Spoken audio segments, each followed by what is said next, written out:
एक कोई बहुत अच्छी माता जी गुरु में बहुत श्रद्धा करती है। दूर से गुरु आश्रम में आ रही थी,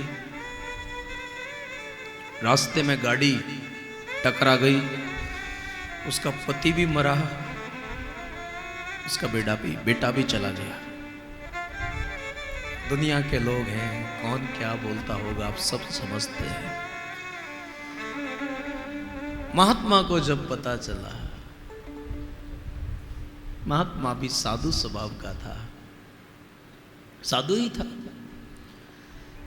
उसको भी मन में लगा। याद रखना, महात्मा का अपना कोई दुख नहीं होता है, लेकिन जब उसका कोई आश्रित दुखी होता है ना, तो महात्मा को भी कभी कभी ठाकुर जी से प्रार्थना करनी है।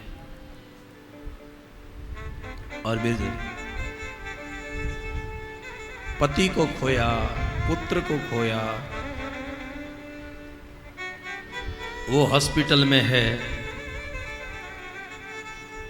और जब उसका गुरु उसको मिलने को गया ना, तो थोड़ा गुरु भी उदास हो गया। उसको देखकर किसी महापुरुष की, क्योंकि कुछ भी है, आखिर परमात्मा भी तो रोता है। मैं फिर एक बार कहूंगा, महापुरुष की अपनी कोई दुख नहीं होता, उसकी अपनी कोई समस्या नहीं होती है, लेकिन अपने आश्रितों के लिए कभी कभी महापुरुष की आंखों में आंसू आते हैं। और जब अपने सामने अपने बुद्ध पुरुष को देखकर उस मां ने जब देखा, अपने गुरु के आंखों में झांककर उस बहन को ऐसा लगा, और वो अपने गुरु को कहती है कि गुरुदेव, मैं बहुत भाग्यशाली हूं कि मुझे आपका आश्रय मिला, लेकिन प्रारब्ध तो जीवन मुक्त को भी भोगना पड़ता है, और ये भगवान की करुण कठोर कृपा है।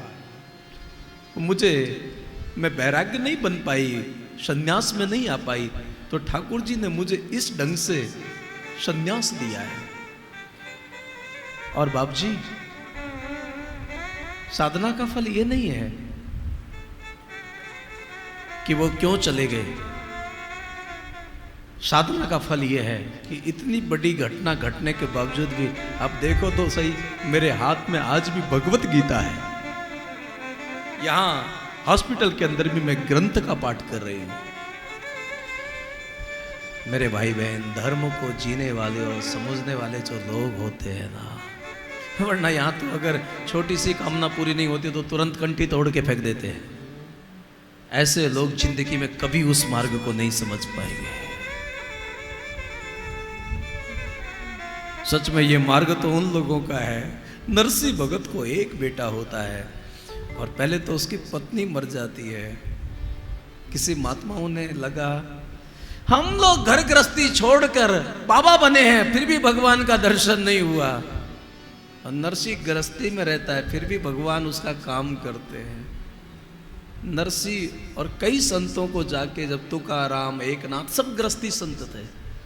याद रखना, गृहस्थ आश्रम साधन में, भजन में साधक है, बाधक नहीं है, लेकिन तुम्हारा विवेक ठीक होना चाहिए। गृहस्थ आश्रम भजन करने में बाधक नहीं हो सकता है, साधक है। नरसिंह भगत को जब पूछने के लिए गए, यूं तो इसको मैं बढ़ाना नहीं चाहता हूं, बहुत लंबा एक दृष्टांत है, सारे संतों ने अपना अपना मंतव्य बताया, लेकिन जब नरसिंह भगत ने सुना संतों पूछना चाहते हैं कि तुम्हें गृहस्थ आश्रम में रहते हुए भगवत दर्शन कैसे हो गया, तो नरसिंह के आंखों में आंसू आ गए कि ठाकुर जी की बहुत बड़ी कृपा है। भगवान मुझे भजन कराना चाह रहे थे, इसलिए विवाह जरूर हुआ, बच्चे भी हुए, लेकिन वो चली गई, तो फिर संसार से वैराग्य हो गया। क्योंकि बहुत करीबी व्यक्ति जब जीवन छोड़ के जाता है ना, तब किसी शास्त्र में समझाने की जरूरत नहीं है कि शरीर नाशवान है, क्योंकि बहुत घटनाएं हमको जितना सिखा के जाती है ना, करोड़ों गुरु और सैकड़ों ग्रंथ भी हमें उतना अनुभव नहीं दे पाते हैं जो परिस्थिति हमको सिखा देती है। दूसरी बात, एक बेटा था, और जब वो भी चला गया ना, तो याद रखना भगत नरसिंह ने कोई शिकायत नहीं की, वो रोया नहीं था, और रोया भी था तो संसार के लिए नहीं, उसने कहा ठाकुर तू कितना कृपालु है, तू सब जानता है कि मुझे कैसे भजन में लगाना था, ये एक मेरी आसक्ति का आश्रय बचा था, ये भी आपने बड़ी कृपा कर दी, अब मैं निर्द्वंद होके केवल भजन करूंगा।